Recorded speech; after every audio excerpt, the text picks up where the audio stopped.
la guérison par sa propre force. Vous me demandez de vous guérir et je vous dis, certes, que personne de mieux que vous-même ne peut être votre propre docteur. À quoi bon que je vous guérisse et que j'écarte votre souffrance, si vous n'éloignez pas de vous vos erreurs, vos péchés, vos vices et vos imperfections? Ce n'est pas la douleur qui est à l'origine de vos maux, mais vos péchés. Et voici l'origine de la douleur. Combattez le péché, écartez-le de vous et vous serez saints, mais c'est à vous qu'il incombe de le faire. Quant à moi, je me limite à vous enseigner et à vous aider. Quand, au travers de votre conscience, vous découvrirez l'origine de vos détresses et que vous mettrez en œuvre tous les moyens pour la combattre, vous sentirez la force divine dans toute sa plénitude vous aider à vaincre dans la bataille et à conquérir votre liberté spirituelle. Que votre satisfaction sera grande de sentir qu'à travers vos propres mérites vous êtes parvenu à vous libérer de la douleur et à conquérir la paix. Alors vous vous exclamerez, mon Père, ta parole fut mon baume, ta doctrine a été mon salut. Mon peuple, le vrai baume, celui qui guérit tous les maux, jaillit de l'amour.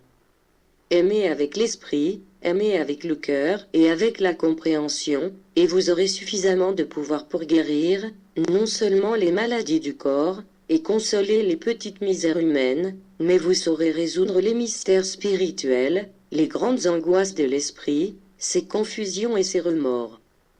Ce baume résout les grandes épreuves, allume la lumière, calme la peine, et fait fondre les chaînes de l'oppression. L'homme condamné par la science recouvrera la santé et reviendra à la vie, au contact de ce baume.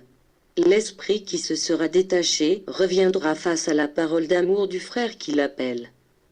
Abolissez la douleur. La vie que j'ai créée n'est pas douloureuse. La souffrance provient des désobéissances et des fautes des enfants de Dieu.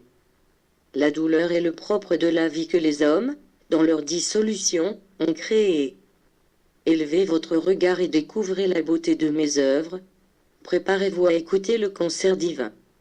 Ne vous excluez pas de cette fête.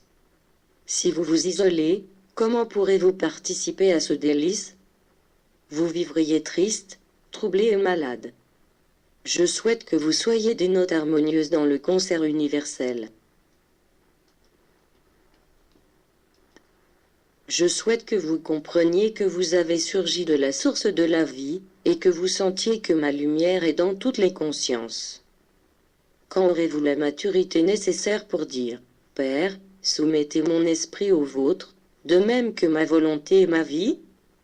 Comprenez bien que vous ne pourrez pas le dire tant que vos sens seront malades et que votre esprit sera égoïstement isolé du chemin.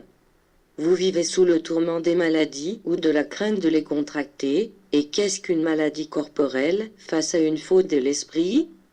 Rien, si l'esprit sait se lever, parce que, dans ma charité, vous trouverez toujours de l'aide.